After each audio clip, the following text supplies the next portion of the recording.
Peace to the family out there. Give some people enough time to come up in the room. Wait a minute. Let me fix this.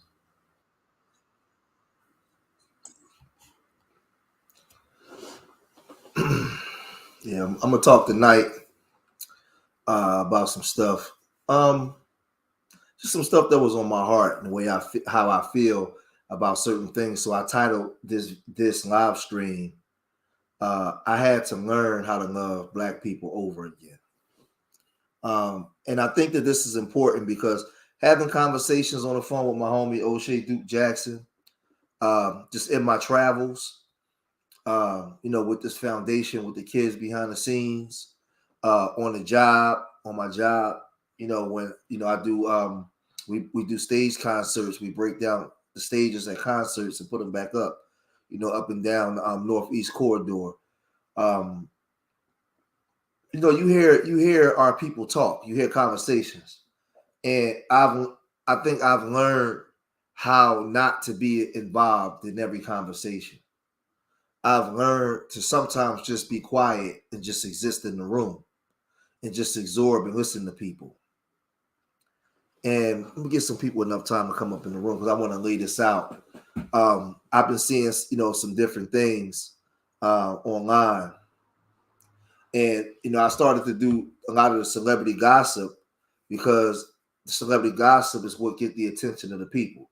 I did a video on Dwight Howard and it got 400,000 views a month ago, right? But in that video, I was able to put a George Macon message in there because unfortunately, like, you got to be like Christ. You got to go down and walk with the backslider. You got to walk with the thief, walk with the people, because the people's minds is not elevated to the level where they're ready to receive the information at the place that you are. So you got to go down to where they at. So listening to people talk, it harkens me back. It takes me back to a time of my innocence, right?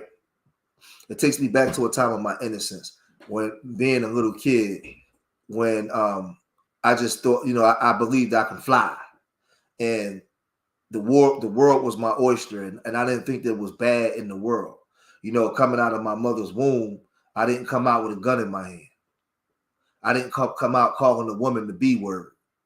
I didn't come out trying to hurt my brother. I didn't come out knowing what a coon was. I didn't come out knowing what a killer was. I didn't come out with none of these things. I was programmed into this stuff, right?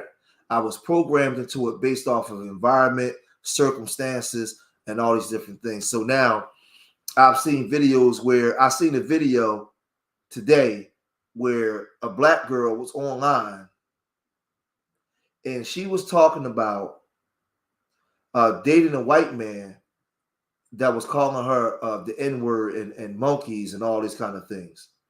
And she was just talking about it. And she was so desperate for validation from white people.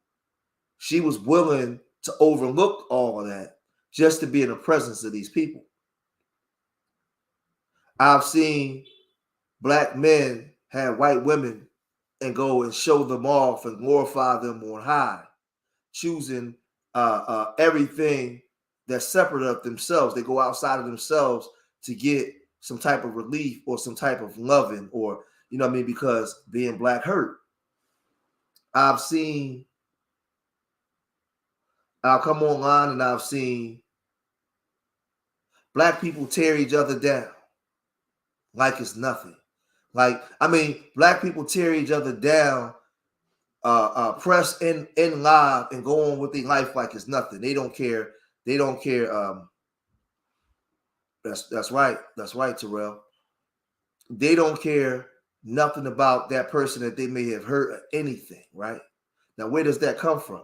How do you just come online and do something like that?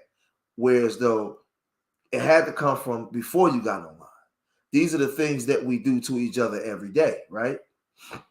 So then I'm watching the news, and all over the news, I see Puff Daddy, P. Diddy, Sean Puffy Combs being exposed. And all of these people are coming out of the woodworks. I see the Grammy Awards don't want them, and the school shut down, and now they doing all these different things. But Puffy has been having these accusations for a long time. Now everybody's jumping on the bandwagon, right? A lot of these people are full of shit because they already knew all of this about Puffy, but they said nothing. They hid in the bushes. I respect the people that have been calling Puffy out for years when it wasn't a fad to do, when it wasn't the end thing to do, when they was just standing on principle and calling him out for being wicked, right? Then you had the situation with the Alabama brawl. And 4 white men proceeded to jump on a black man and beat him. And it went all over the news media. The whole news media, everybody was covering it, right? It was all over the world. It became a world thing. That young black boy jumped in the river, swam across the river, and jumped into the fight. It became a global thing, right? But soon it died off. And once the dominant society told black people to stop arguing about it, black people stop arguing about it. So now they go and they charge the black man that was beaten. Not a peep out of the black community. Not one peep. Not one peep out of the black community. Why? Because the man didn't tell black people that they was allowed to argue about it, right? So you have Sean Combs, you have the Alabama thing, you have black people online destroying each other, right? Let's just go down the line. Let's go to Deion Sanders. Deion Sanders leaves JSU, and he goes over to Colorado. And in 1 year, Colorado makes hundreds of millions of dollars. Black people from all walks of life went up to the University of Colorado, which is like 3% black, to so-called support Deion. But yet and still, you got all kinds, over 80 HBCUs all throughout the South. Nobody went there. No news coverage, no nothing. Nobody went down there. You have Eddie George down there at Tennessee State. No celebrities, no black people went down there to support Eddie George. See, I titled this because I had to learn how to love black people again. And I'm going somewhere with this.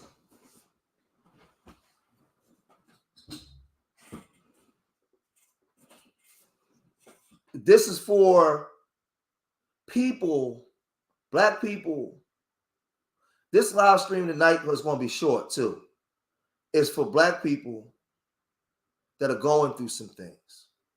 This live stream, this message tonight is for black people that are struggling with loving their own people, and they can clearly see things is going wrong, but they don't know why black people are in the conditions that they're in. And they're starting to believe the rhetoric that the dominant society has put out on black people. You start to believe that you are a nigger. You start to believe that you are less than. You start to believe that you are a bad B. You start to believe that you are incapable. So you start to behave that way. I titled this, I had to learn how to love black people again. Now, growing up in the hood in Philadelphia in the 80s, early 80s, I was just an innocent kid. Playing kickball out on the block, playing wall ball, handball, football, basketball. Just an innocent kid. This was before having sex and all that. Just a kid, enjoying life. Carl, Bishop, Terrell. The world was my oyster. I was just, I still had my innocence. Until one day, I was about how old was I, Bishop Matt? I was about 10. And I was walking home from school with my homies. And walking home, we just having fun because during that time there was crime and there was the crack era. This was around 85, the beginning of the crack era. Philadelphia was a very, very violent city, but for the most part, things was kept away from kids. But on this day, I was walking home from school. And we stopped in the store. And when I stepped outside the store, I heard machine gun fire. I mean, at least 100 to 120 rounds. A major shootout. Major shootout. It was so bad that we didn't have a chance to run. All we can do is get on the ground and try to get up under a car. Or try to get like behind dumpsters, right? Now, as I'm laying there, I don't understand what's happening because I'm only 10. I had never seen anything like that before. And I'm trying to understand, why are these people trying to hurt each other like that? I mean, for what I saw, I just thought that this stuff happened in movies. They did this on TV. I had never saw nobody get shot before. I had never been in the midst of a shootout. And after the shootout was over, 2 men lay dead in the car, one hanging out the car, another one on a pavement, in the middle of the street laid out. So there's 3 bodies. And you have 4 10-year-olds looking at these bodies. And I go home and I ask my daddy, I said, why would they do that to each other? Because I'm still a young, virgin mind, impressionable mind. I don't understand why something like this would happen. Why? Right?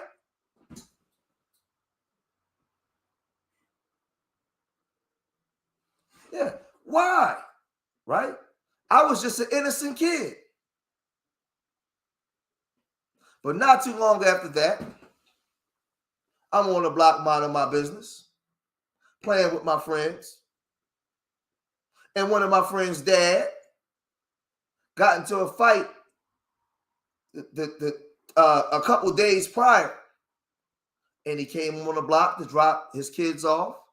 One of my homies, who's resting in peace now.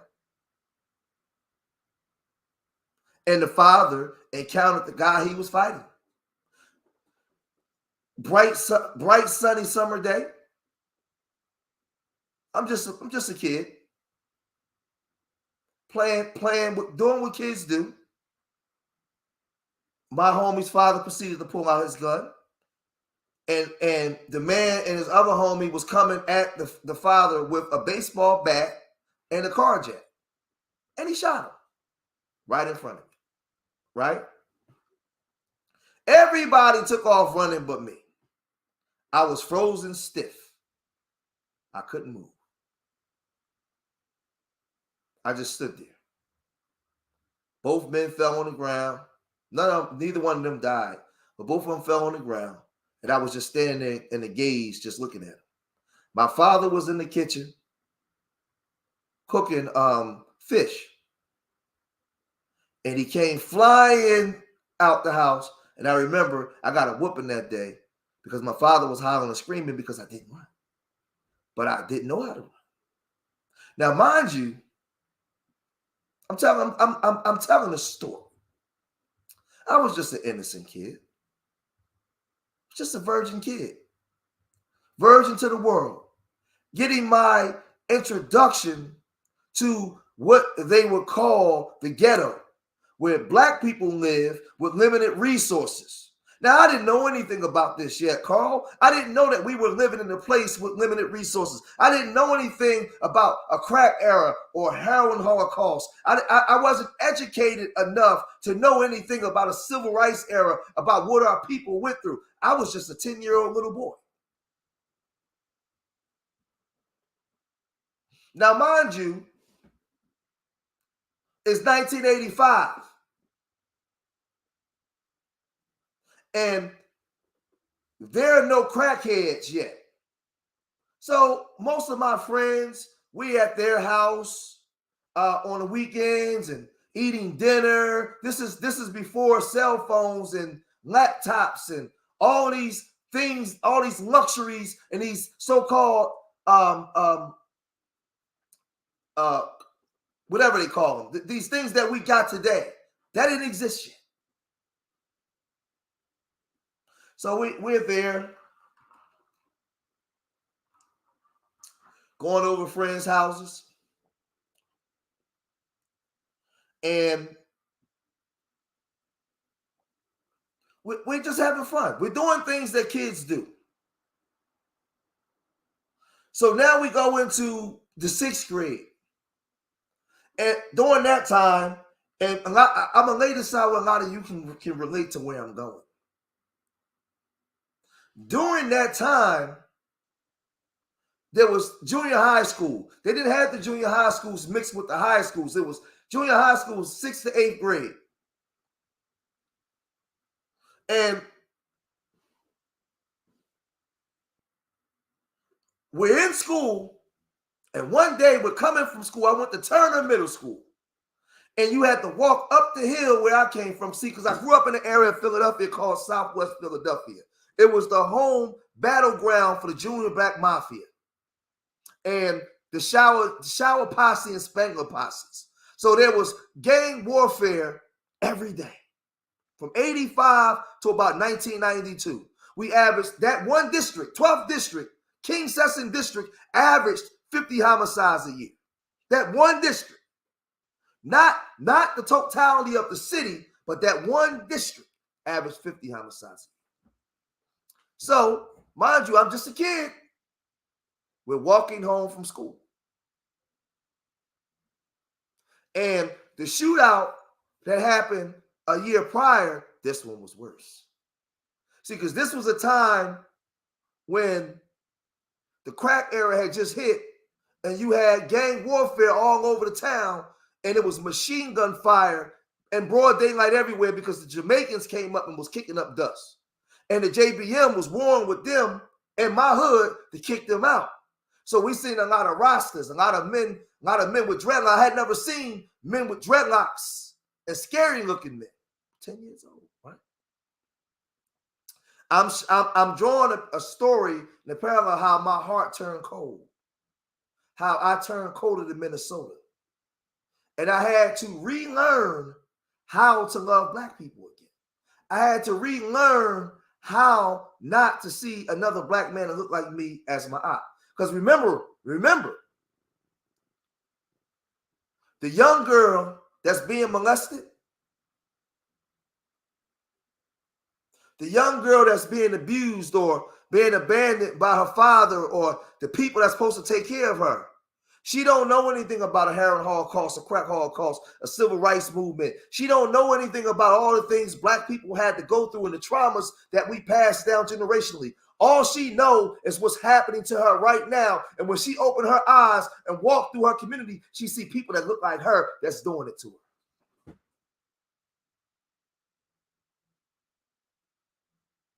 So we're walking home from school and my friend had a basketball. We're just kids. Now, mind you, we're 11-year-old children.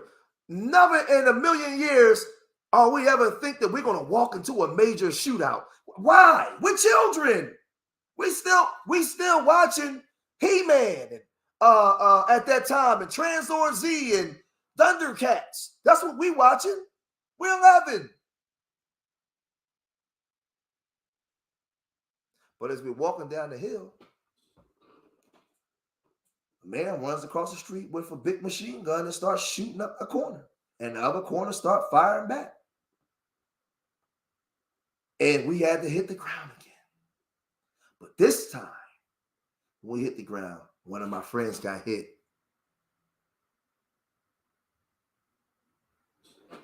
And you stand up and you look down and you're saying, get up.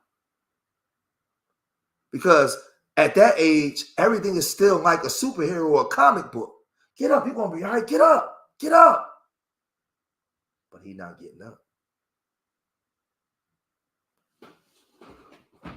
And you're sitting there and you're trying to understand and figure out why are people doing this to each other? I'm telling y'all right now how your sons become monsters. See, this is an exercise as to how your sons become monsters and your daughters become bad bitches. But he was laying on the ground and he was shaking. And his eyes was rolling in the back of his head. And his tongue was hanging out his mouth. It's only 11. And you're looking and you're trying to figure out. And what happens is you try he didn't die, but he's messed up pretty bad.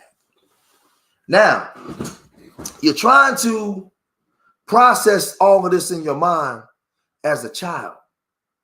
But your mind is too young to understand because you're still watching Superman. But it's real stuff. So now you find out that, oh, he's really hurt really bad. He's like, you go from playing with toy guns, pew, pew, pew, to now people shooting real guns. And you're watching little Lamar on the ground, and he hit for real. And you're looking at your dad like, he's really hurt. And your dad don't have an answer for you.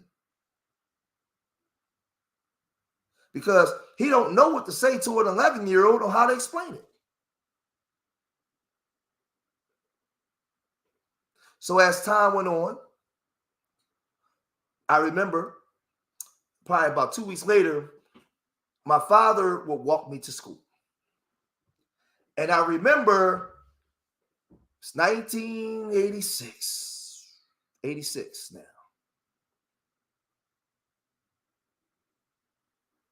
It's 1986. And I come down my steps and we walk up to the corner. And we go to, instead of driving, we only had to walk about 5 or 4 blocks to my school. So my father liked to walk, especially when it was warm. So we would walk.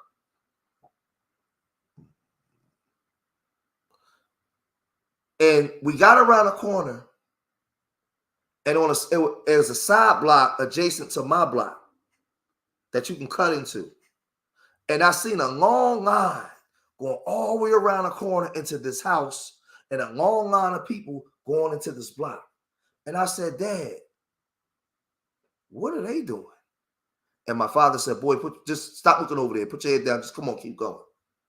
But they was in line going to buy crack. I mean, this was like all day long. It's 1986.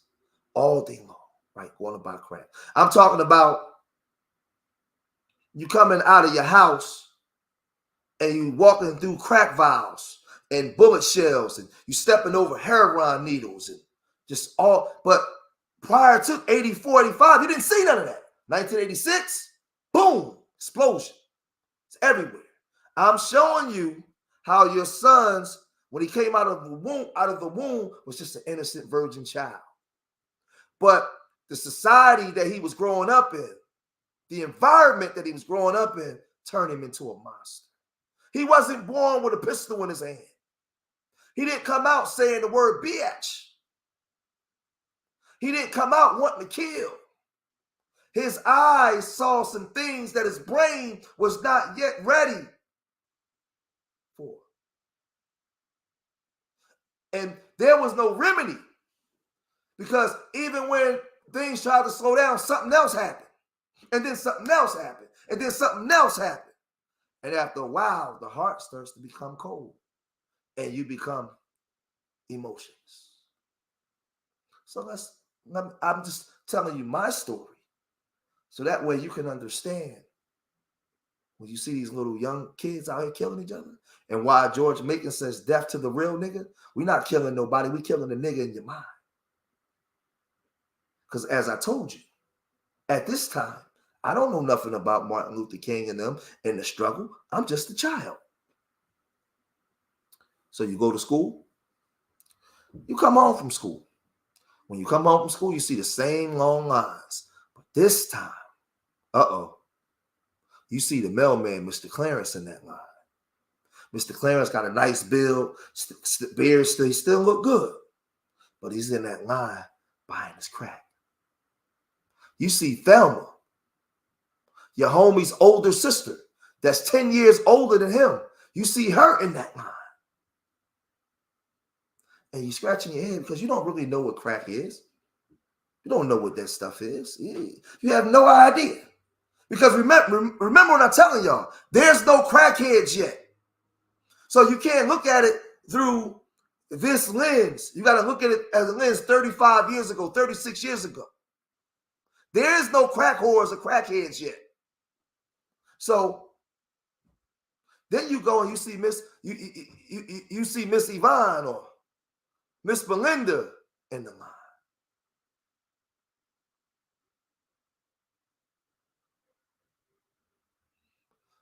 You see your school teacher in the line. Yeah. Shit get real, right? And you outside, you playing football with the kids like you normally. You playing king ball, hopscotch. And you throw the football and it bounces in the alleyway. And you go into the alleyway. And when you get in there, you see two people in there smoking crack out of a pipe, kneeling down, smoking, and you looking, and it got a fucked up smell in a cloud, and you looking like, and you pick up the ball and you run out of the alley. But then you go tell your friends what you saw. Right? So now it gets to where you're 12. And a couple of your friends doesn't have the same covering that you have, meaning they don't have a father in the home. And the mom is at work all the time. So these kids now are immersed into the streets. So now it's 5 of y'all, but 3 of them in the street now. You 12. They out, they riding bikes, they lookouts for the drug dealers. One of them got a gun. And you're looking like, man, during this time they got the commercials. This is your brain on drugs with the scrambled egg and all that kind of stuff, right? But when it's time to go to school or go skating, your homie, he got a big wad of money that he made. He 12 because he was the lookout. And he get paid $400 a day just to look out. And back then, one of us made money. We gave it away to everybody. So now, my daddy at work, but he don't know that I'm watching my friend get $400 a day to be the lookout. And I'm like, man, $400 a day? I can buy my own troops. I could buy my own Elise sneakers. I could buy my own Lecoq Sportifs. I could buy my own, what's Sergio Gittini. I ain't gotta ask my dad. I asked my dad to buy me some Jordans. He told me they cost too much. I can buy my own. See, because we didn't see a working model of black men gentrifying the community at the time, walking through the hood in suits, buying up the property. What I saw was a working model of dope boys with all the pretty girls, nice 5.0 with deep dish hammers, McLarens, Corvettes, Benzes, Rolls Royces. I seen all that. My father was at work. I would sneak outside by this time. I had a best friend. His name was Kevin Seawright. His father, and he lived in a house with his father and his mother. That was my best friend in the whole world. He went this way, I went that way. Right? So now we get to 1987. The end of 87, going into 88. And I had a homie named Jermaine. And this is when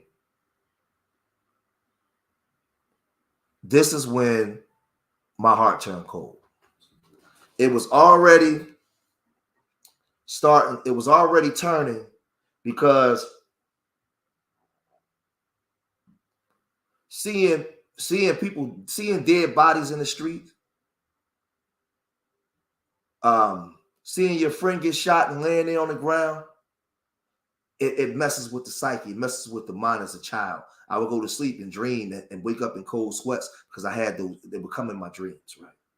But then you go into school and you're seeing people that you know smoking crack, and you hearing people talk about the crack, right? But one day, my homie, he moved up. Instead of being a lookout, his job now was to look over one of the crack houses, right? I told you, my dad was always at work. So I had a homie named Jermaine.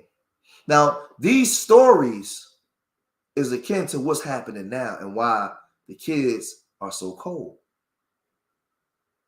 and why they killed each other with nothing and why I had to learn how to love black people over again. Now, stay with me.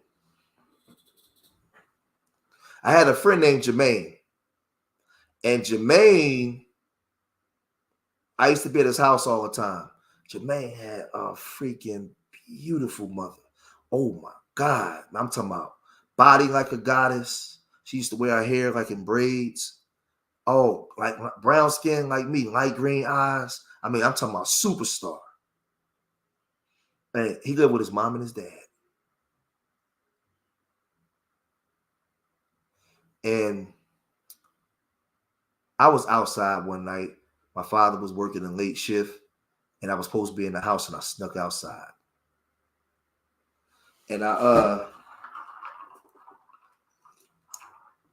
this was either the end of 87 or the beginning of 88.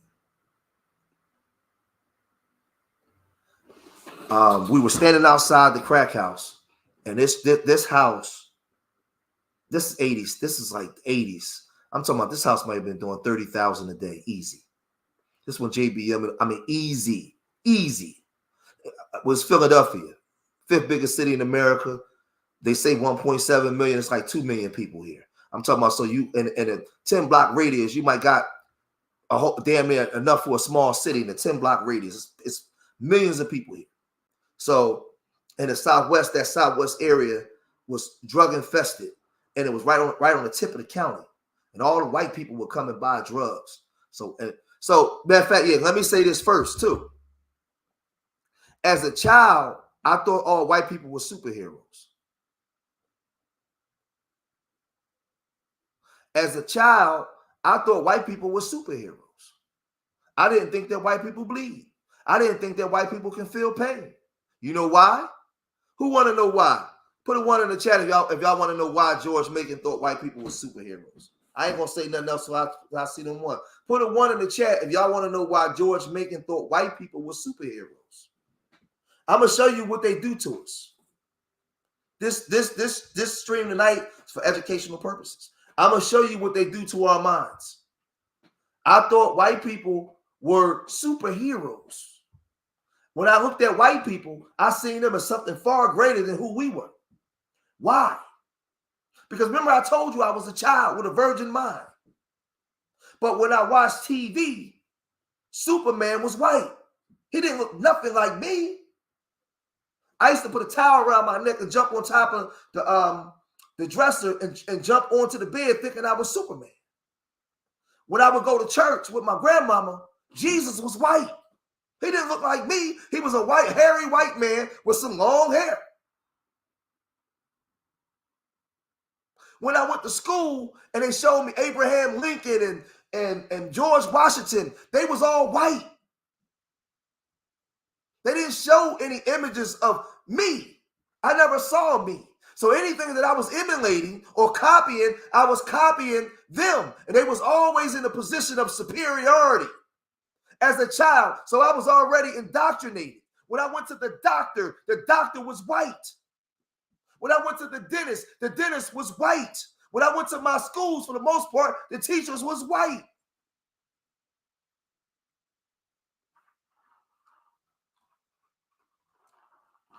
But when I came home, coming out of school, the shootouts was people that looked like me. When my homie was on the ground with his eyes open, shaking, that was done by the hands of black people.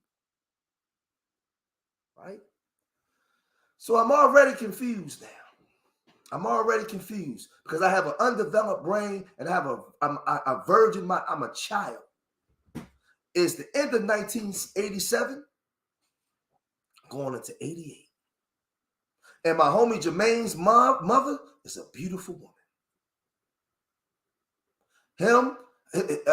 His mother and father had a beautiful love affair. I remember being at their house and they used to listen to Ashford and Simpson, solid as a rock. I remember like it was yesterday. Carl, I'm standing outside this crack house. I'm 13 years old. It's 1988, I believe. And I had a gun, a 32. I bought a 32. I walk into the crack house.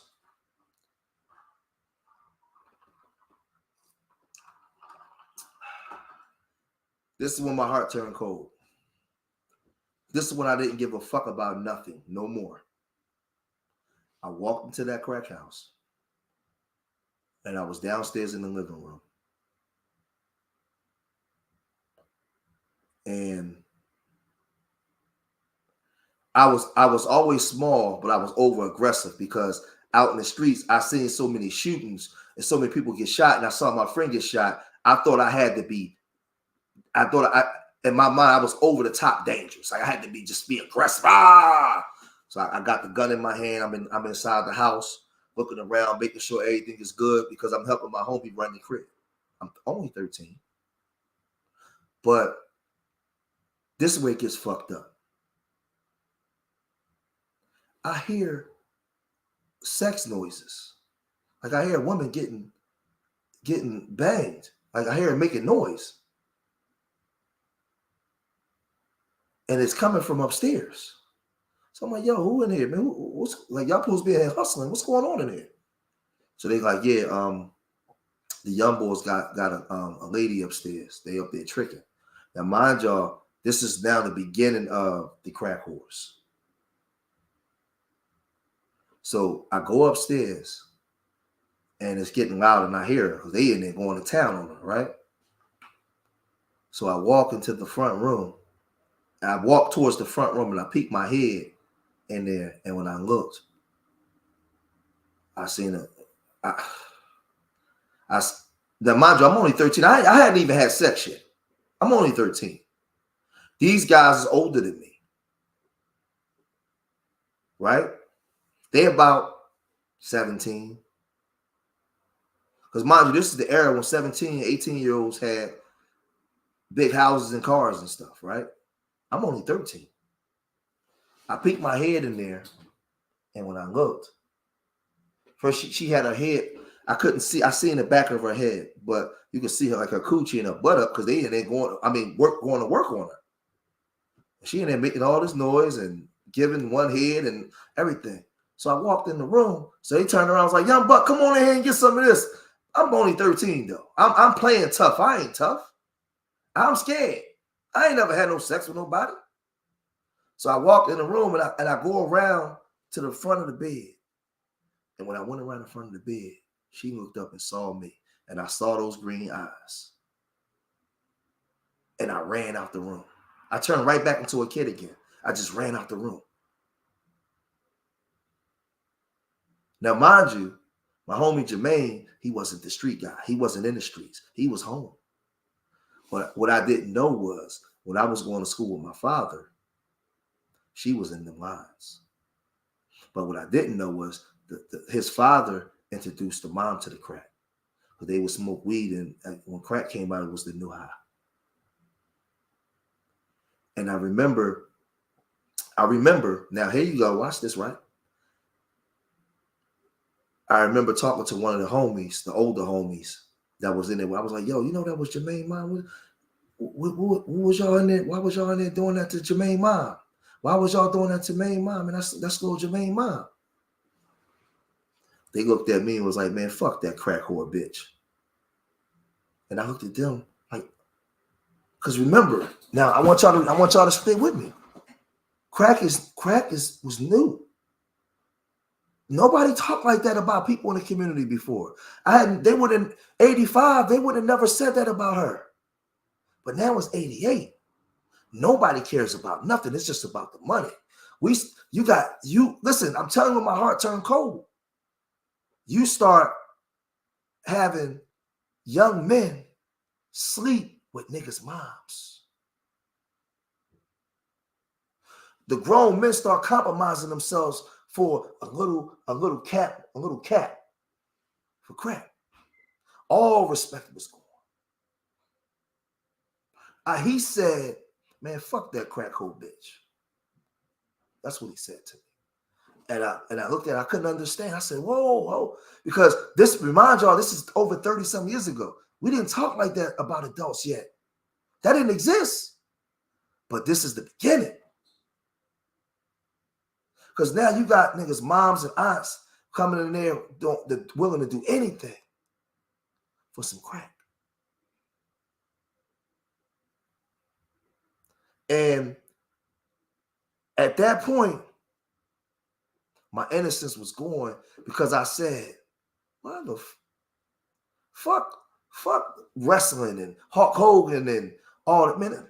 There's real life stuff happening out here.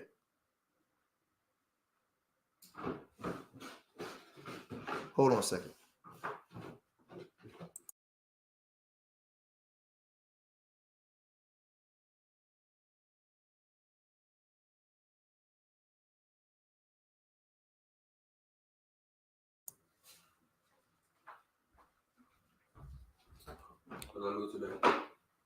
Go ahead, man. So I started to get numb. Now, mind you, I was already growing up without my mother. So I already had mother issues. And me and my father used to have issues because of that. So it even made it exasperated the problem. It made me even colder, to a point where I thought in order for me to survive in the streets that I was going to, I had to be harder than just the next man. And because of that, anybody that wasn't from my block was in danger. Believe that. Danger. I ain't give a shit about nothing to nobody. Right? Because what I had saw was, and now what the world had turned into, mind you, I'm not growing up around white people.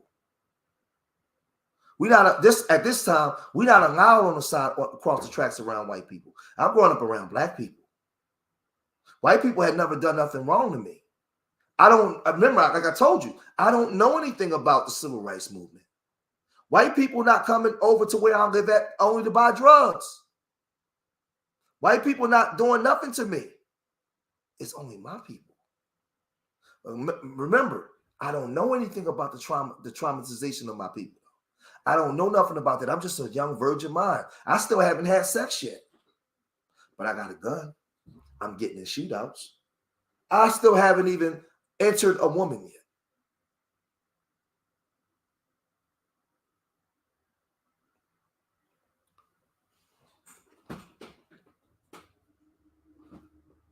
Then we get to 1990. And my uncle passed away. And that was it. That was my father at that time. My father was a three-tour Vietnam vet. He used to work all the time. But my father used to still have problems from Vietnam, so he used to drink a lot. And he wasn't abusive, but he just would come home from work and he would get drunk and just go to sleep. He was having problems, and but at that time I was too young to understand all stuff that he was going through. He was always a provider, a great father, but he still had issues from Vietnam. And my uncle was like that father figure to me. My uncle, and he was the last guardian to really keep me from going wow in the streets. And when he was it? Yeah, August 20th, 1990. He tattooed on my arm. Let me see. I can't. Yeah, right here. He tattooed on my arm. August 20th, 1990. He went to go be with the Lord in his sleep. And then what happened was I got mad at God because I was trying to understand. We played on the basketball team, and we would go out to the white neighborhoods, and their houses was all nice. They put this image of everything all clean. And I kept asking God, like, why you take my mom? Why you take my uncle? Why my friend get shot? Why is my homie mom on crack? Why did I walk in that room and see her having sex with all these men? Why these people? I'm asking all these questions, but God ain't talking to me. But grandma, before she passed away, would take us to church every day and tell us to worship the Lord. But when you come out of church, you see hell all where you live. And now it's wide open. You find out that your homies, the other homies' mother smoking crack, the dad is smoking crack. Everything is just wild, right?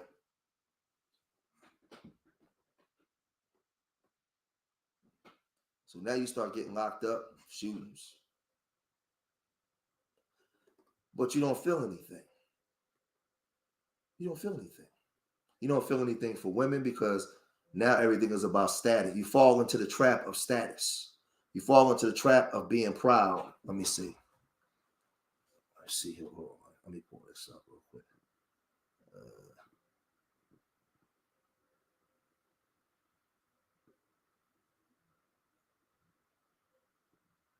Was it Mark 13:12? Hold on. Yeah, I'll pull it back up. But so this is our generation, right? Me, I'm almost 50 years old, right? And this is our generation. So we start to give birth to children around 1992, 93, 97, and then 2007. Babies start coming, right? But we got all this trauma and we passing it down generationally, right? So when you see the kids today and they're shooting up the blocks and acting crazy, but those of y'all that's from cities like mine, like Philadelphia, Chicago, Detroit, St. Louis, Atlanta, New York City, Boston, go back to 1988, 89, 90, 91, 92, 93, 94. The murder rate was at all-time high. That was my generation. That was us doing that. Then we gave birth to children. But remember, I told y'all, the ones my age, we started off as just regular kids. We was just innocent children. Innocent. Why did I have to walk in the house and see my homie Jermaine mom getting fucked by different men just for a crack rock?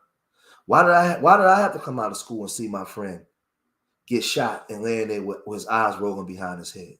Why? What did I do to deserve that? I was born. I didn't ask to be born. I was born into this. Where am I going? What did I do to deserve that? Why did I have to be coming home, going to the store to buy some now and laters in the hub? And when I came out, it was a major shootout. And when it's over, we finally stand up and there's 3 dead bodies, 2 in the car and 1 on the ground. And I got to look at that. Why? Why me?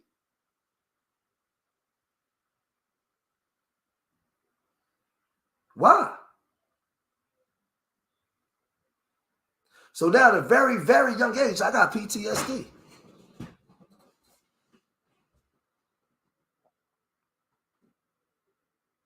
Why?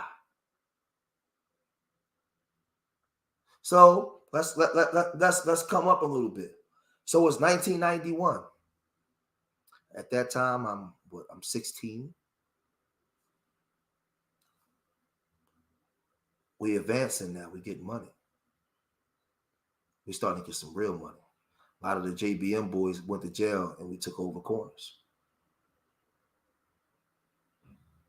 And I'm not a killer. I'll put in work if I have to. If I have to. But there's guys out there that's stone cold killers. I'm in the car with 3 other guys driving one day, minding my business.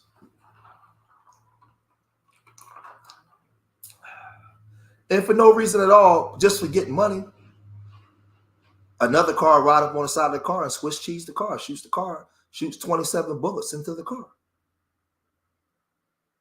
By the grace of the Most High, nobody died, but 2 of them got shot real bad. I didn't get hit. I got grazed. But I'm asking myself, why? They wasn't white people. They was people that looked like me. So now your face go from this to this. When you see other black men, now it's war. It's all out war on any nigga I see. Any nigga is on. Pop it, nigga. It's cracking like that.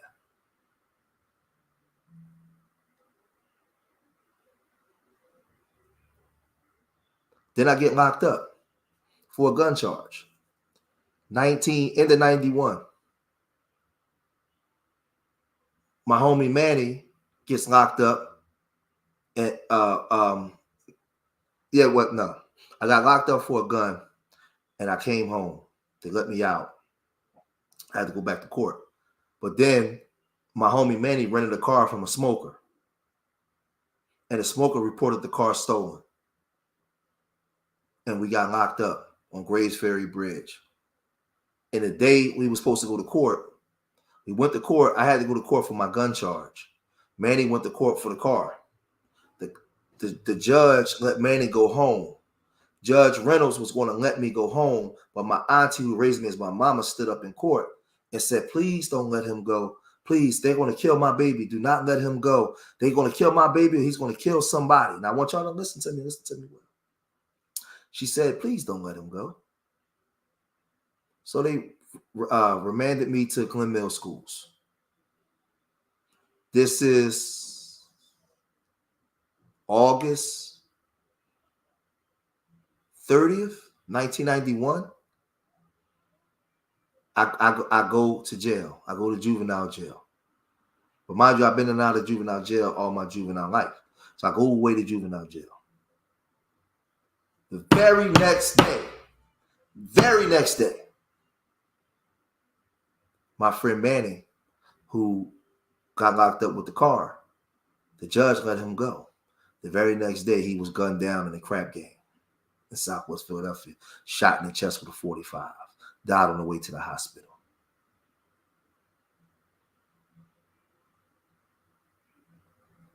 And at that time, I think that's when my blood I turned cold when I seen my homie's mom, but my blood boiled and everything went numb after that.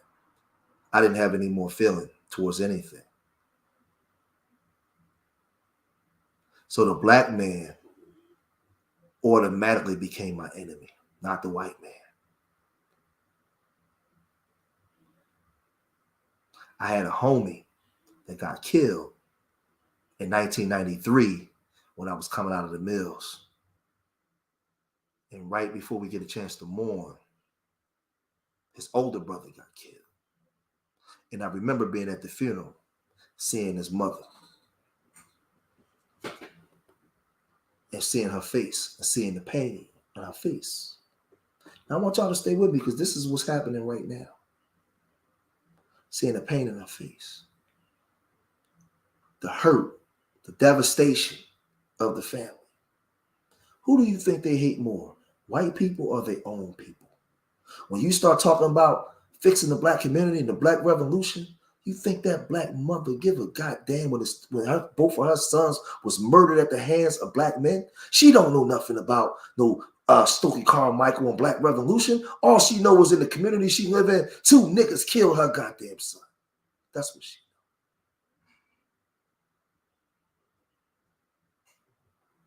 knows. And more than likely, statistically, she's a young girl that's been molested before by black men. So now, when you fast forward to the day, and they come online, and they're angry at black men. A lot of these girls got brothers that's been murdered. A lot of these girls been molested. A lot of these girls got fathers that's been murdered at the hands of other black men. And while I'm here trying to teach Black Power Revolution, they don't know nothing about that. Because I know where I came from to where I'm at now. And I remember when my heart was cold and how I had to learn how to re-love. But we're encountering people that are traumatized by their own people. And they can't see beyond their trauma. So they come online, they'll tear you down with nothing. Like it's nothing. Like it's nothing. You go on your job, they backbite you. You got a great idea for business. They steal your ideas. Because the black man to another black man is the op. And it ain't just on the block. It's up top and on the block. How do you learn how to re-love your people again? How do you come back? See, because I told you, grandma was taking me to church. But when I was asking God, why my homie on the ground bleeding, shot, he didn't answer at that time.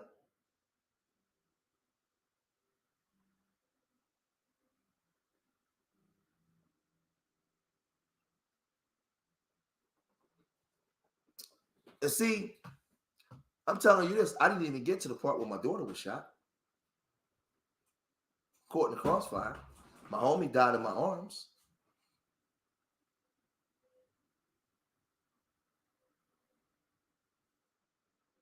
My homie got shot 11 times right in front of me. And ran inside the bar and fell on the floor and died.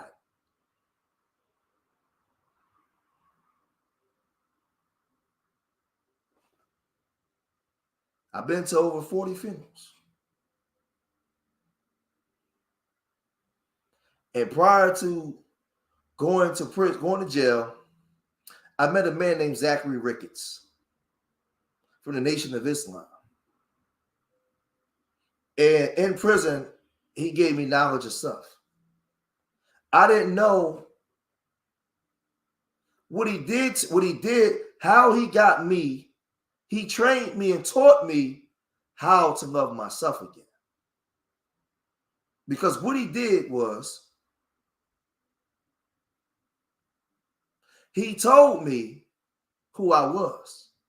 Because remember I told y'all about 20 minutes ago, when I was a kid, Santa Claus was white, Jesus was white, all the inventors was white, anything associated with power was white. I thought white people were superheroes. Well, what Zachary Ricketts did was teach me who the black superheroes was. Because I didn't know anything about black superheroes. Because the minute you gave me the black story about Dr. King and Malcolm X, they got killed at the end of the story. So I didn't want to be that. I wanted to be the dope boy. The dope boy had the McLarens and all the bad chicks. My uncle was a drug kingpin riding around in a Rolls Royce before he got messed up on crack. He was riding around in 500 SLs and Rolls Royces, silk suits and gator boots. My uncle. I wanted to be like him.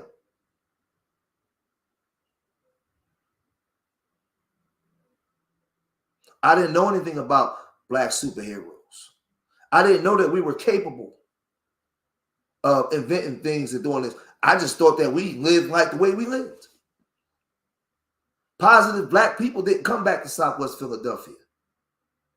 No. They had Carl, they had I can't wait to get the F out of here mentality. They developed I can't wait to get the F out of here mentality. Because if you grew up in Southwest Philadelphia in the late 80s or early 90s, you guaranteed you saw a dead body in the street. Guaranteed you saw a sheet with red on it with yellow taped out.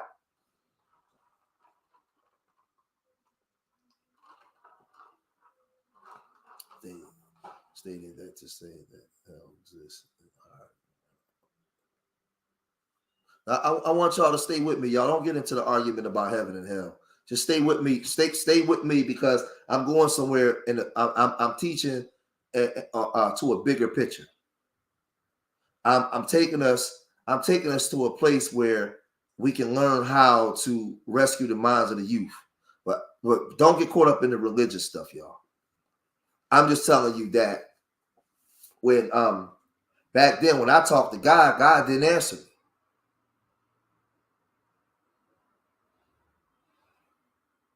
Because my heart was still hardened. I went to jail and they killed my homie. We went to court the same day. They killed him. And I know for a fact, if I was home, that wouldn't have happened.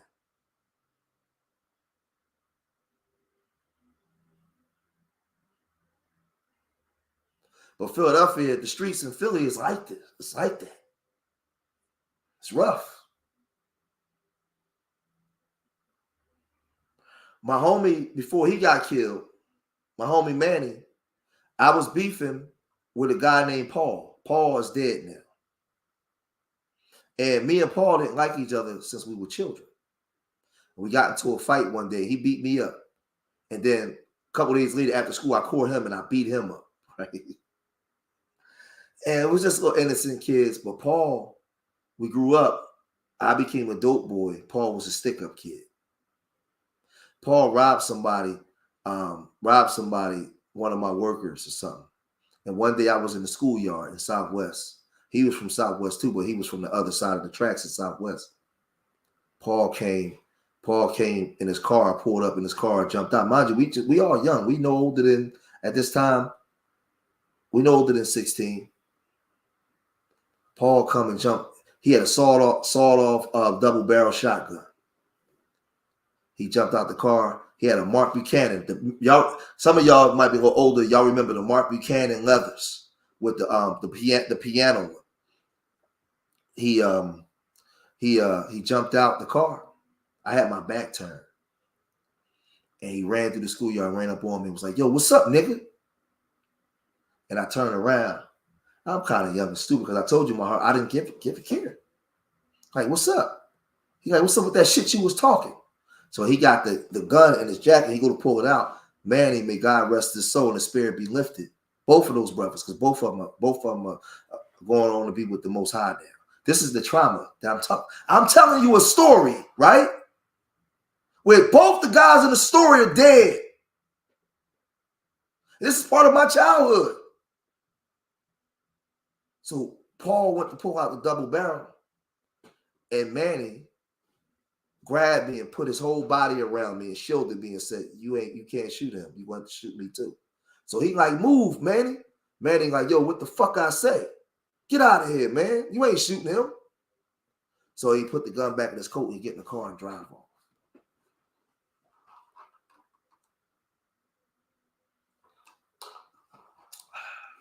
That was in July. We got locked up at the end of July, right into August. Manny was resting in peace.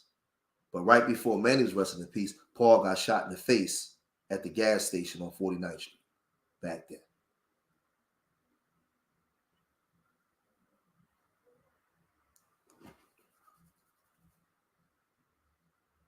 So what I'm saying is we see all these murders that these young kids go through, and you wonder why it's so hard to relate to them. But I don't, because I come from what they come from. It took for me to have to go to prison, and everything had to slow down because the world was moving super fast. Everything had to slow down. And a brother named Zachary Ricketts, Gave me knowledge of self. I'm gonna tell you how he gave it to me, Carl. Khan Shana, Esther. I'm gonna tell you how he gave it to me. He was my seller. He came in the room and he threw A Nation of Islam. Was it Muhammad Speaks? No, what was it? He threw one of those books on my bed and I threw it off the bed. He picked it up. He came back in the next day. He threw it on the bed. I put it on his bed. We were in the room for about 7 days. He never spoke to me. On the 7th day, he came in the room. He put the book on the bed and he put a knife. There was a knife on top of the book. And he said, listen, young blood, you going to read this book. We going around this corner. We can stab each other and kill each other. We can fight. I don't give a fuck. However you want it. Your black ass is going to read this goddamn book. So I looked at him like, what the fuck? This nigga crazy. But I respected because he came and spoke to me in a language that I needed to hear. Because that was the only, I told you, I went crazy. That's the only language I would respond to. I would only respond to language that was dangerous or traumatizing. He couldn't come talk to me in a nice way. He had to come threaten my life. And as demented as I had become, I was like, yeah, that's what I'm talking about. This is a real nigga right here. I started reading the book. The brother never asked me to be in the Nation of Islam. He just gave me knowledge of stuff. He started showing me who all the black inventors was. He started telling me about Stokely Carmichael. I had never heard of what's the brother that was in the Nation of Islam? That was under Farrakhan.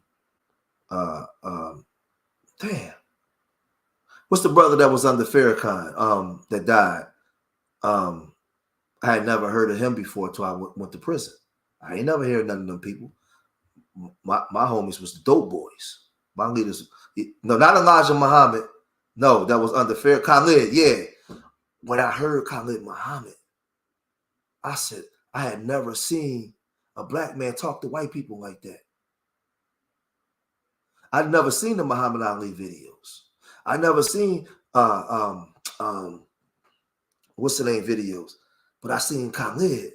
And I was like, who? And I remember asking Zachary, who the fuck is this? Who is this nigga? White people let him talk to them like that? See, in my mind, you talk to niggas like that. You shoot at niggas. You don't mess with the white folks. You know why I thought that? Because I saw niggas kill each other every day. And I saw 2 punk-ass white cops ride through the most gulliest hoods in America. And all niggas do is run from them. Or a nigga shoot up a block and the white man will come in here, put his hands up. He wouldn't dare touch a white man. I saw it with my own eyes. I saw 2 white punk-ass cops come in the hood and put a bunch of killers on a wall. What does that do to an undeveloped mind? It's okay for me to kill my own kind, but I better leave this white man alone. So when I was in prison and I saw Khalid Muhammad, he was like a black superhero. Who the hell is this nigga? I'm like, yo, they gonna kill this nigga, man. Look how he talking to white people.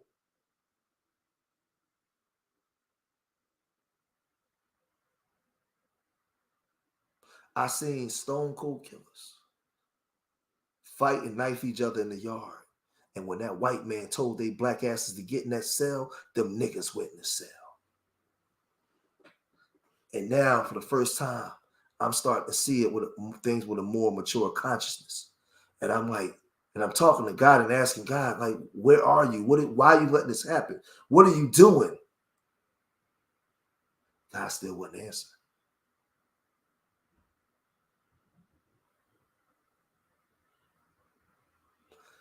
So I became more angry.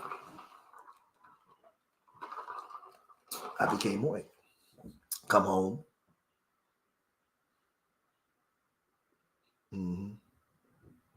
Came home. And my daughter got shot. According to Crossfire. Now, mind you, for many years, because I was getting money Um, I was able to get away with a lot of stuff in the community. They protected me. My father, my sisters and them. I just buy a bunch of stuff for people. But when my daughter got shot, my family turned on me. I no longer had that protection. They was pissed at me. She got caught in the crossfire from something. I wasn't out doing anything that night. It was my friend got shot up, and my car got hit, and my daughter was in the car. But it was the energy. So when you see these young kids today in places like Philly, Chicago, these kids have so many friends that's been murdered. Their hearts are cold. They don't have no feeling. They don't have no emotion. Who was there to give them knowledge of stuff?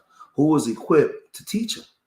Nobody can say that they can't be taught, because I was taught, and I was hardened. It's things that I might have been a part of or done that I can't say on here. I can't say on here. But when y'all see these Chicago and Miami, you hear these rappers talk, and every other week there's a rapper being killed. They're opposites of the black people. Listen to me close. They have to relearn how to love black people again, because they're opposite white people. They're opposites of the black people. The system, hold on for a second. Let me use the bathroom.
All right, I'm back.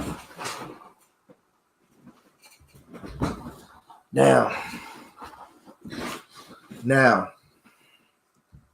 let's do it this way, right? Last 20 minutes of the stream. Remember when I told y'all?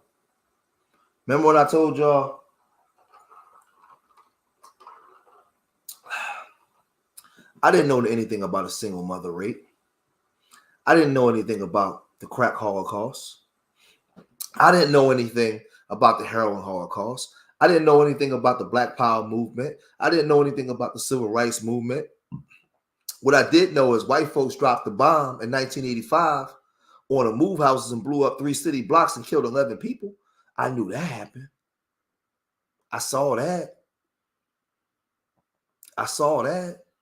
See, the generation before me was fighting against white folks, revolutionizing in the street. My generation came, we really didn't grow up around white folks.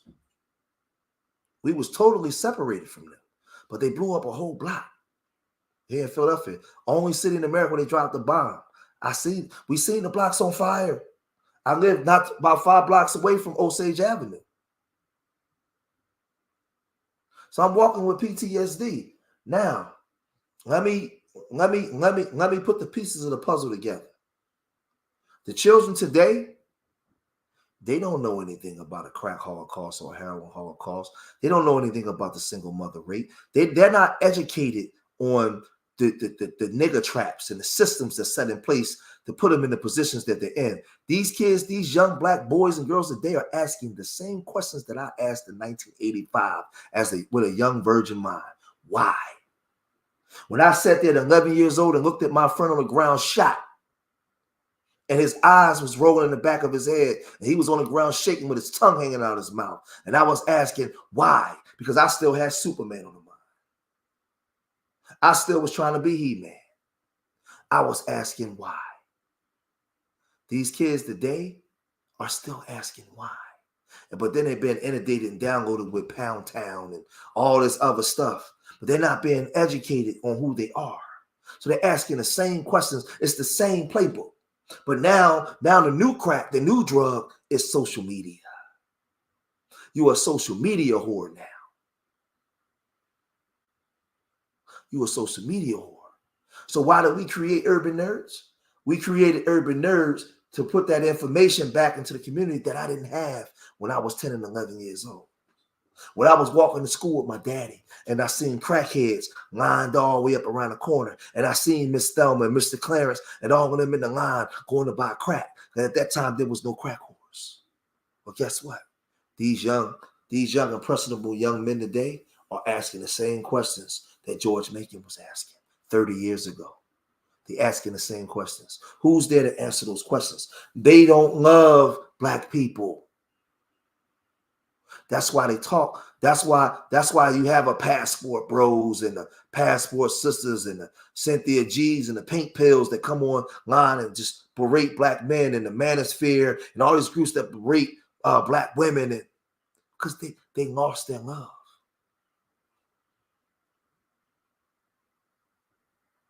I remember writing a poem in jail, and I was calling out to God, but God wouldn't answer me at that time.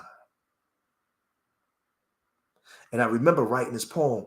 It said, how it goes, it's over 20-something years ago. It said, God is love.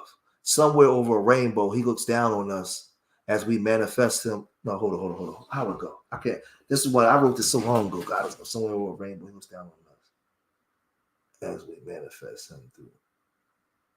Oh, okay, yeah. God is love. Somewhere over a rainbow, He looks down on us as we manifest Him through love and creativity. Through the hardships of life, we've lost our love, and now our creativity walks in unrighteousness.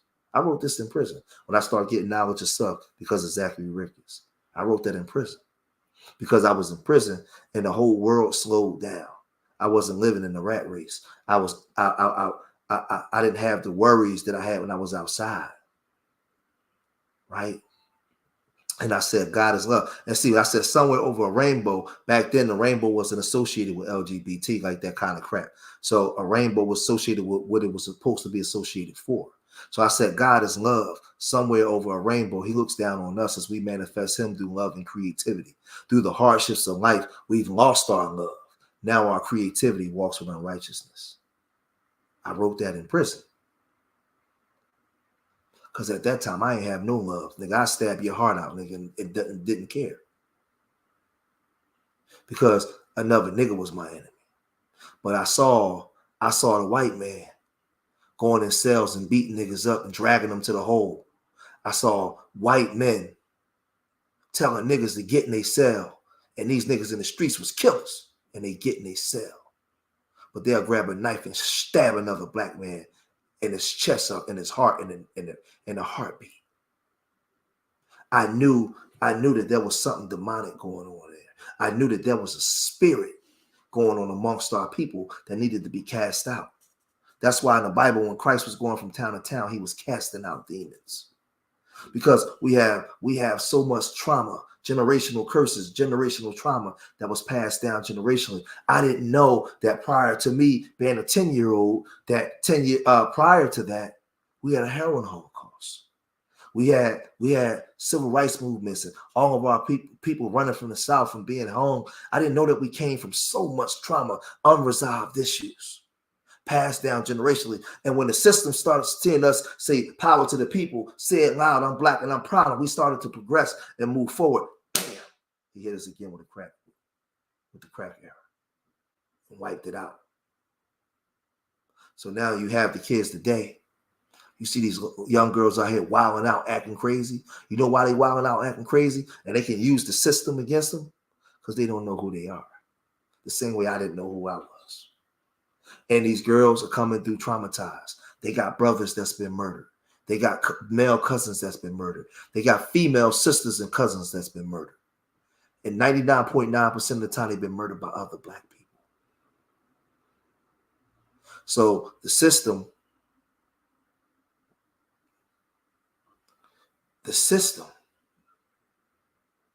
is designed to have you behave the way that you behave, because Black dysfunction is profitable for everybody but us. They have to profit from our dysfunction. They have to profit from our dislike for each other.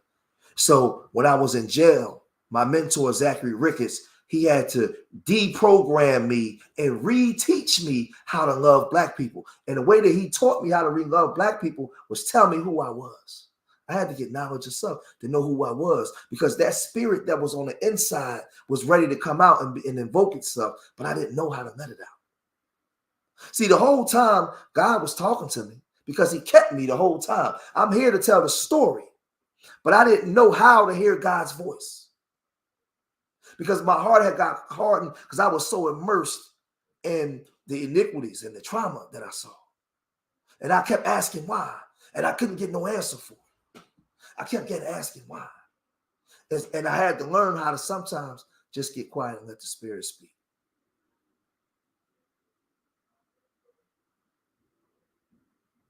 I had to get to a place where I could hear the Spirit. And when I went to prison, I got a chance to sit down and hear God's voice. And the Most High came to me in the spirit of Zachary Ricketts, came to me that day and gave me the word. And from there, when I came home, Esther, I didn't change right away. It still was a process. It still was a gradual process. It was a grafting of a new man. The old George had to die, and I had to resurrect him and be born again. I had to be born again. The old person had to die for a new person to stand. And a lot of us out here, we have to kill our old selves. We have to die to our old selves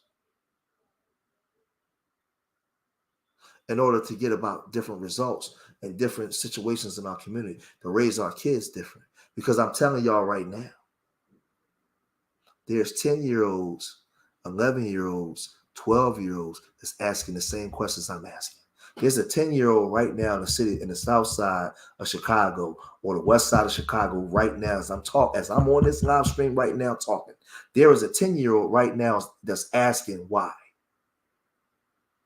Why did my friend get shot? Why did my brother get murdered last night? They're asking this. And guess what? He got his brother's gun now because it's in the drawer. And his enemies ain't the white man. His enemies is other black men, other black boys. When my heart became cold, the white man wasn't in danger. See, they place you in concrete jungles with limited resources, and they separate themselves from you, and they have you smash on each other for crumbs off the table.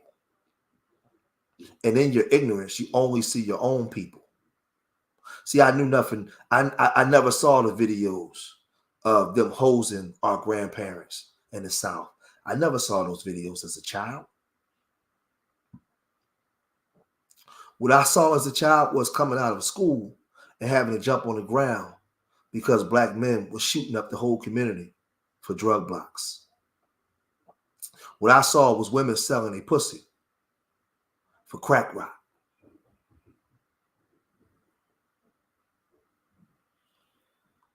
That's what I saw. I saw my uncle have a heart attack from drinking syrup and die on me and left me. That's what I saw. So I had PTSD, and I asked why, and I asked questions. Then I got paralyzed. See these marks here on my head? So y'all can see behind my ear over here. Marks in my head. Yeah, I got marks in my head. Matter of fact, hold on, let me see. Let me see something real quick. Let me see if I got it in here. I can do y'all better. I can show you.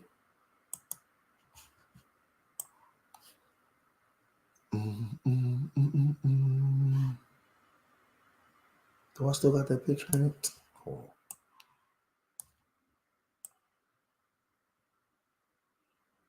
Oh man, I thought I still had that picture in here.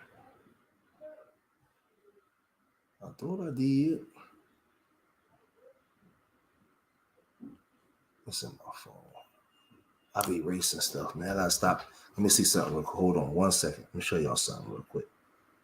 Show y'all something. How real in the field this stuff be, man.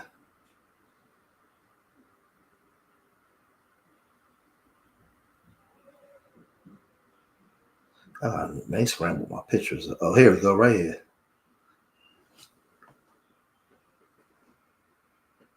Y'all see that right there? That's me. Matter of fact, let me do it like this. Let me do it this way. Give it a minute to come up.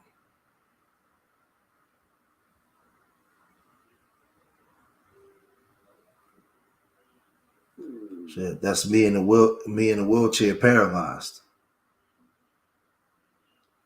I got paralyzed. New Year's Day '97.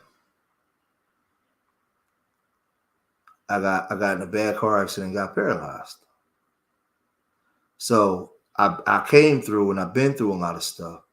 But when you guys see like these young girls listening to Sexy Red, hold on, let me see if I can pull it up real quick. If I can't, I have to send it to my email.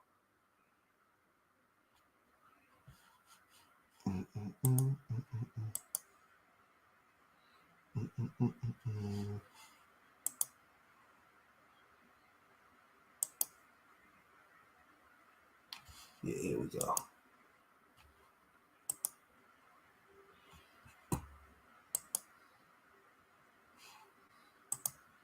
Watch this. Share my screen real quick.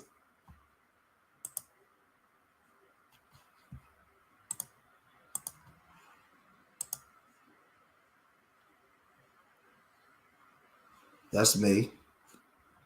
You see my fingers? They were stuck like this. My fingers. I had the halo on. I'm in a chair. I'm paralyzed. Nothing worked. They didn't work. Nothing. By the grace of God, I got my feet back. I'm back on my feet. I'm living my life. I was able to make more children and come up out of that. You know, come up out of that by the grace of God. Because at some point, I finally understood and heard His voice, because he was always hearing mine the whole time. But what I went through and what I was going through was what I was supposed to go through at that time. It's what I was supposed to go through at that time to get me to where I'm at now. To come out here and teach, to come out here and do His will, to come out here and educate the masses and the people on what it is that we need to do and how we can make it out. Here I am. I've been married over 20 years. I got my children, and I'm telling you the stories and stuff I've been through, but I survived. I came up out of it. I mean, the devil even tried to take my legs from me, but I came up out of it. Like I have a real story. You know, I never came online and showed pictures of cars and girls and all that kind of stuff. And my father asked me not to do that, because my father told me, he said, you want people to see you for who you are now. The old George is dead. You killed that person. There's a new person. You resurrected a new person. You want people to see you for who you are now. You represent Urban Nerds, not Dope Boy. So I might not have a large following, because had I came and talked about all the Dope Boy passes and all the shootings and all, no, I never wanted to lead that way. When I came to YouTube, I led as a black man with a family. That's the way I led. Let me see. I came this way. Hold on. Let me see. Before we And we have to hold on. Let me see. Community. Let me share my screen one more time.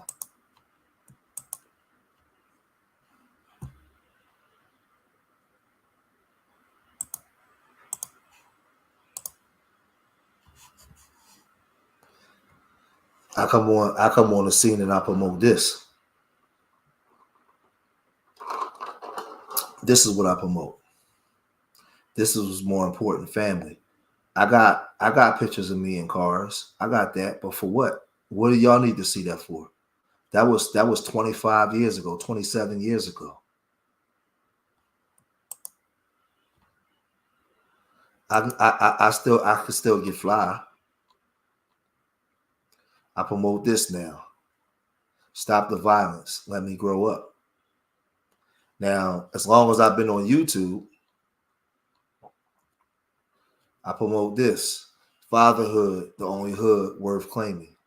Because I came from being paralyzed to being back on my feet. Now, this is the thing, what I've learned. The reason why I don't have a large following because Black people don't love each other. See, I promote love for Black people. And the reason why I went into the celebrity gossip, that's the urban nerds, promoting the urban nerds, trying to make being a nerd cool again.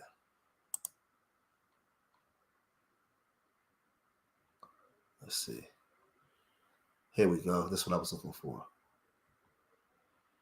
Me and all my grandbabies and my daughters right here, and my niece, and then all my son and all my grandchildren, my whole family. So when I come before you and say that God wouldn't answer me, God was answering me the whole time. See, everything is done in season, due season. God had other things in store for me outside of what I thought I wanted. God had what I needed, and in due time. See, I'm still here now because you can't touch God's anointing. So when you saw me in that wheelchair, paralyzed from the chest down, when my homie was murdered in front of me, when I went through all those things, I'm still here because it wasn't my season. It wasn't my season. I came here to be who I am and what I am here, to be granddaddy. And see, the numbers dropping now because look how I'm talking. How the numbers shouldn't be dropping when I'm talking now, it should be going up. But I'm telling y'all, I'm doing this exercise for a reason. Black people don't love each other because we're traumatized. People shouldn't drop off when I'm talking this way. As a Black man showing his family, it should go up. It shouldn't go from 25 to 21. But this is the fight. See this here? It's called Time In. That's an older George.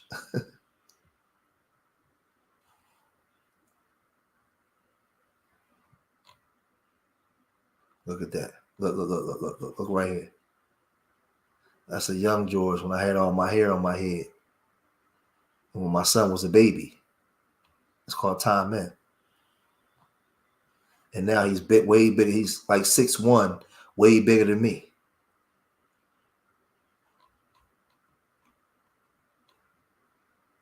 This is me with some of the kids from the foundation. Some of the homeboys now offline, this is some of the homeboys in the community that help do the work. Y'all know Marvin. That's my African homie, Allen. And that's my other homeboy that do work. When they say that Black men don't do work, I've been able to assemble Black men that come in and do real work. That's one of my mentors right there. He's 80 years old. He comes in and I'm talking about in the gym. He's a monster in the gym, y'all. 80 years old.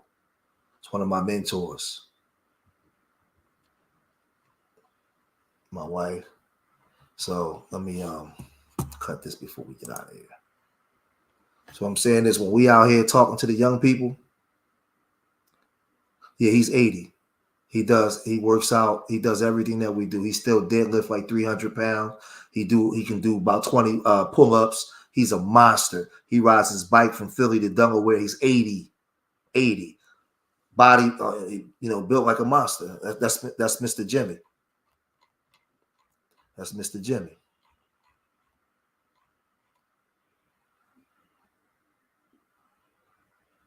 Yeah. So we hold on, yeah, my homies. it's just that when we out here, oh, that's Umar Johnson dead.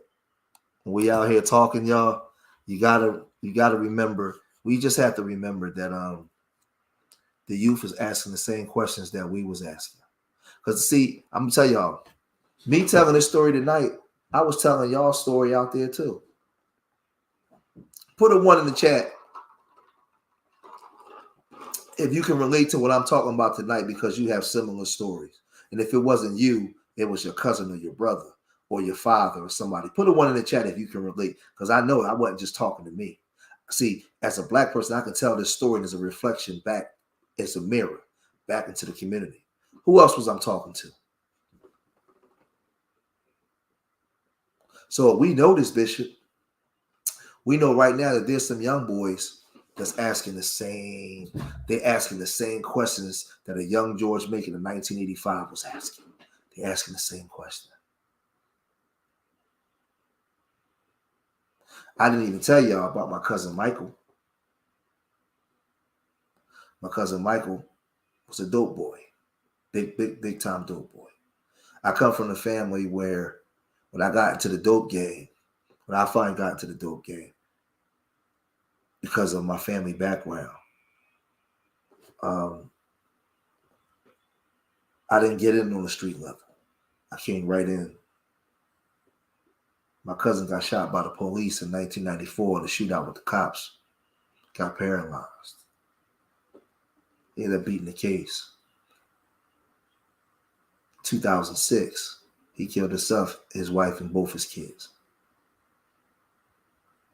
I don't have an obituary. I thought I had it over there. I don't have the obituary. So what I'm saying is, we have trauma. But my trauma ain't just my trauma. Is a part of the Black collective. Why am I telling this story? Because I want us to start understanding. Stop hating the youth, and we have to love and teach them. They have to be taught how to love again.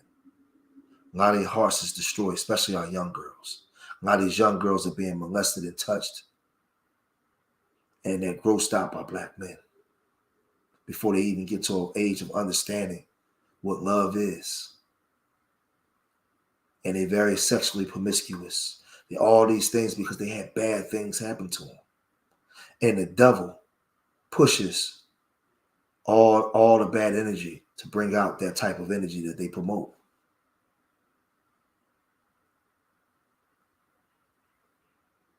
Yeah. This is what they push. They condition you to hate each other. I had to relearn how to love my people, but I had to first hear God's voice. I couldn't learn how to love my people until I learned how to hear God's voice, because I kept calling up to God and asking him, why aren't you fixing the problem? Where my mommy at? I went to school at 6 years old and came with my mommy in the house. Came home from school and didn't see my mother again until I was 30. Can you imagine the trauma that I was carrying?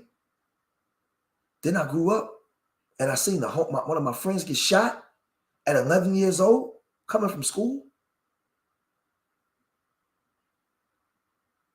At that age and the undeveloped brain, I don't know what Black people have been through. I don't know anything about really about the Bible or spirit. I don't know anything.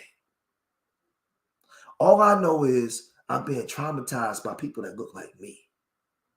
I don't know anything about a heroin era, a crack era, poison in the water, poison in the foods, ghetto living, nothing. All I know is I'm coming home from school. As a matter of fact, I'm in the store and we got to hit the ground because it's a major shootout. And when the shootout is over, 3 people's on the ground dead. And as a young, undeveloped brain, I'm seeing it. I'm looking at it on the ground. And I'm trying to process this. I'm going to school and there's lines all the way around the corner in 1986.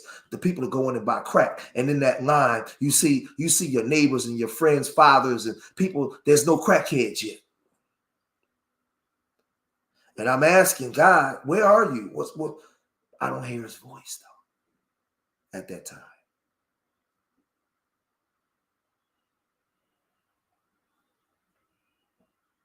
But I came out of it. I'm here today to tell the story that there is light at the end of the tunnel. On this planet right now, y'all, I want y'all to understand something before we get ready to get out of here. I want y'all to understand something. My hardcore followers, people that really love George Macon, people that really follow George Macon, I'm here to tell y'all something today. I'm here to tell you this, right? Right now on this planet, right now, everything is happening at the same time. There's a duality. There's good and there's bad, right? So-called good and bad, right? Let's make it extreme as we can because we come from extreme places. There's a woman being raped right now somewhere on the planet, unfortunately. And there's a woman being made love to by her husband.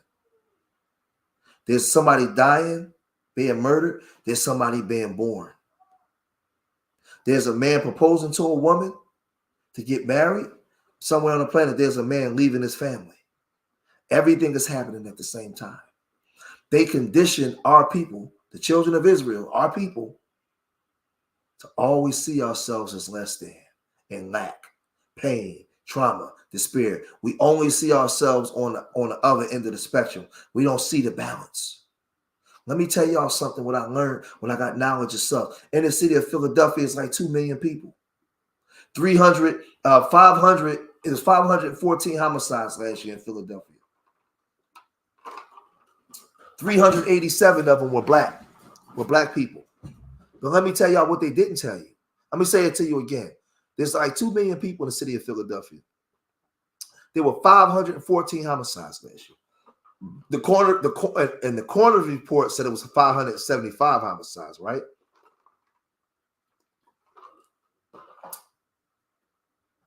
Between three and 400 of them were African American. But what they didn't tell y'all was there was over 12,000 kids that graduated here in the area, and 7,500 of them were African American. So you had way more kids that graduated from school to go on to college than got killed, but they only told you about the people that got killed. So now if you take black people in Philadelphia, right, out of the 1.8 million, it's like 900,000 black people. So what is the percentage? If there's 900,000 black people and 386 of them were murdered, that's not even like, that's 900,000. 10% is 90,000. Is 90,000. 90,000. 1% will be 9,000. It's not even 1%. But they got you. And I'm not saying that the murders, they're taken lightly, because any mom or father that's crying the death of their child is bad. But they got us focused on the negative. We don't ever talk about the kids that graduate, the positive kids, the black people that are doing everything is a balance. But the problem was God was talking to me the whole time, and he was telling me, son, there's more to life than just what you're going through. Follow me. But I couldn't hear his voice at the time. My brain was clouded. The food I was eating, the environment I was in, I couldn't see past my trauma. God was saying, follow me and I'll show you. There's a bigger world outside of the one that you live in. There's way more decent black people than it is bad. So the reason why I had to relearn how to love my people, because once I understood who I was in God, I understood who I was, period. And that's when I started to love my people again, because I knew that it was all a lie. And I knew that the world that I was told existed was fake. There was a greater world outside of the one that I was just living in. It was a bigger place. And when I just lived, and one day Christ told me, son, lift up your head and open your eyes. Because while I was hating my people, I was going through the world like this. I was going through the world like this. And once I took my hands off my face,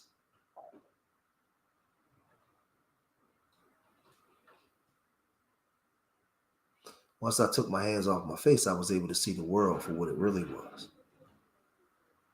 And our job and missions as saints of the Most High is to bring that information to the people.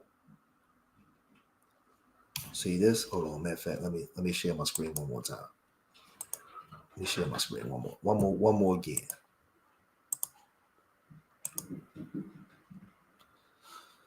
Me as a black man growing up where I came from, seeing so much murder and death, but statistically, I was never supposed to have a wife. I was never supposed to have this. Hold on.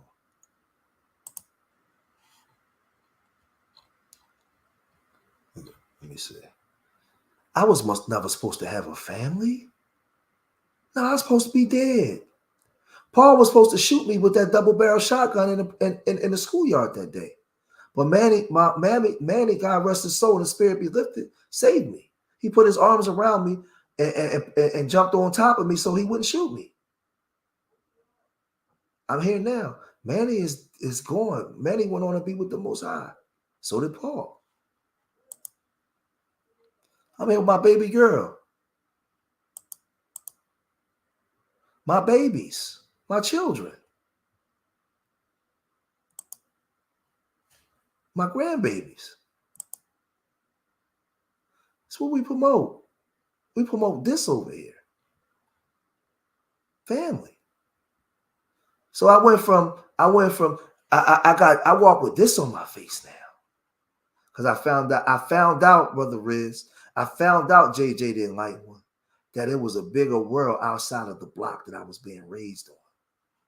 I found out that it was a lie. I found out as a black man, I was allowed. You know what I found out, Bishop? That I was actually allowed to be happy. I didn't think being happy. I was walking around. I was riding around with a Mac 11 all the time in my car. With a I wish a nigga would mentality.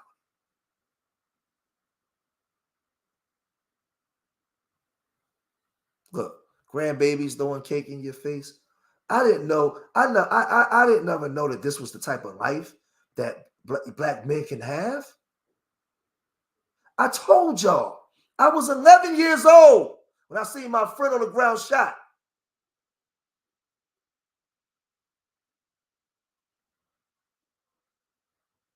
I was 11. I was 12 when I went in the house and seen one of my best friend's mom getting partied for a crack rock in a crack house. I didn't know that we were supposed to, that we can live happy lives like this. I didn't see my father with a wife and happy. He just went to work every day to take care of his children. I didn't know I could have my grandbabies and walk with a smile on my face. I'm telling, I want young black men to know that this is possible.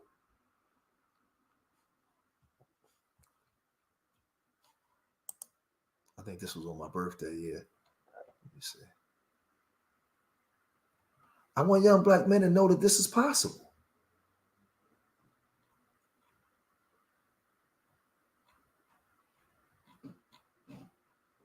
Look, man, Rasheed Wallace. Let me see. Me and the children. Hold on. Let me see. So let me put this back up real quick.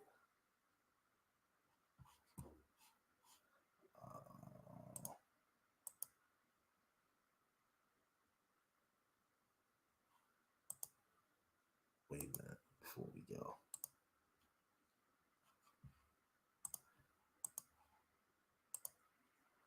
So I came from this to all the stuff that I showed you guys. And I'm telling you that the kingdom is from within. The Most High already gave us the keys. We got everything. We don't have to keep living like the way we live. We don't have to be upset all the time. We don't have to be stressed all the time. It's a lie. The enemy feeds us this garbage every day, telling us that we gotta fight each other. We gotta destroy black men online, destroy black women, don't take care of our kids, talk about all the shootings. We gotta do all that kind of stuff. So I titled this live stream, and I'm here to tell you guys that I had to learn how to love black people again because of my trauma. But once I did that, I understood that there was a greater world outside of the one that I was living in. Some of us was abused by our parents, and we carry those same traits out into the world. We got anger problems. We abuse our children too, the way we were abused. Some of us do this kind of stuff. And I'm here to tell you that can stop. You don't have to do that way. You don't have to be angry all the time. You don't have to curse everything out. You don't have to be over aggressive and over the top all the time. That's what your mama or your daddy used to do. That's not you. Why do you have to emulate what they do? You can be different. We have to tell ourselves every day that it's okay to be different. It's okay to let the trauma go. It's okay to let go. Every day. We have to tell ourselves that every day. Some of us, my age and a little older, we got beat. And we talk real nasty to our children. We hit on our children at times. We say real crazy. That's not the way of the Most High. That's not the way. That's the world way. That's the way our daddy and mamas might have did it to us. But they only knew, they was only parenting the way that they knew how to parent. And we got to break that cycle and break that mold. And we got to tell ourselves every day. Hold on.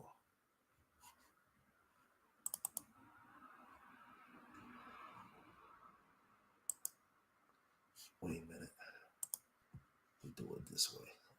Now I see how I can do it now.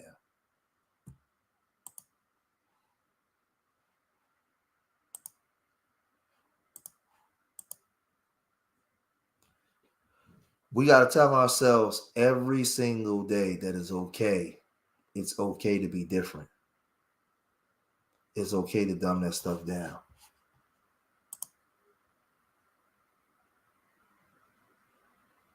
Where the picture at? What's the name? It's okay. So let me cut this stream so we can get ready to get out of here. But I want to thank y'all for tuning in. I hope that you guys got something from this. If you going through some stuff, maybe you going through some stuff with your children. Maybe you and your son is not speaking, or your daughter. Pick up the phone and call them. Talk to them. Go see them. Think back to the traumas and things that you experienced when you were younger, and some of the questions that you have. Sometimes we can pass this stuff on and not even knowing it. And they got the same questions and trauma that we have. It's a generational thing that we got to break. It's up to us to break. Because the young boys today outside in the city of Philadelphia, they're asking the same questions that I was asking in 1985. And we're so quick to throw them away and say that these kids, and say F these kids. But God didn't say F you. You still here. Tell it with a chance to tell the story. So who are you to say F these kids? It's our job to bring the information and teach. It's our job to be the change that we say that we want to be. So be slow to anger, fear God with your tongue. Watch what you say out your mouth. Watch how you talk to people out your mouth. Be slow to anger. Keep crafty counsel out your house. Put the hedge of protection over your family with the belief in the faith that God's going to protect you. The Most High will protect you. So I'll end it here. Remember, I love my people more than they hate themselves. And I pray to the universal creator, Most High, that these words is enough to inspire you. These words are enough to make you look at yourself in the mirror and make change. These words are enough to make you look at your children and know you have to make change. I hope that when you came here for information, and when you leave here greater than what you was before you came. You leave here edified. I hope that you share this information on all the social media mechanisms that we use to get the message across. It's time that we had a conversation at the job, at the water cooler, pillow talking with your wife, walking down the street with your friends, sitting in the living room with your kids. It's time that we start having a conversation and going through the renewing of the mind. We must, Romans 12, we must first be not transformed to the world, but by the renewing of our minds, man. We have to change. We have to go through this mental metamorphosis and know that there's a greater world outside of the ones that we've been walking through. We have to finally lift our head up and open up our eyes. There's a balance to this world. For Black people, everything ain't doom and gloom. We got more positive than we got negative. But I told you, I grew up on the negative side of the block where it was always rainy until I learned that it's sunshine around the corner. Just get your butt up and walk around the corner, brother. You too can be the change that you want, but it got to first start with you. And remember this, lastly, there's a young man and young girl right now asking the same questions today that you was asking 30 years ago. So who are you to throw them away? Remember, I love y'all. To the next time. Peace.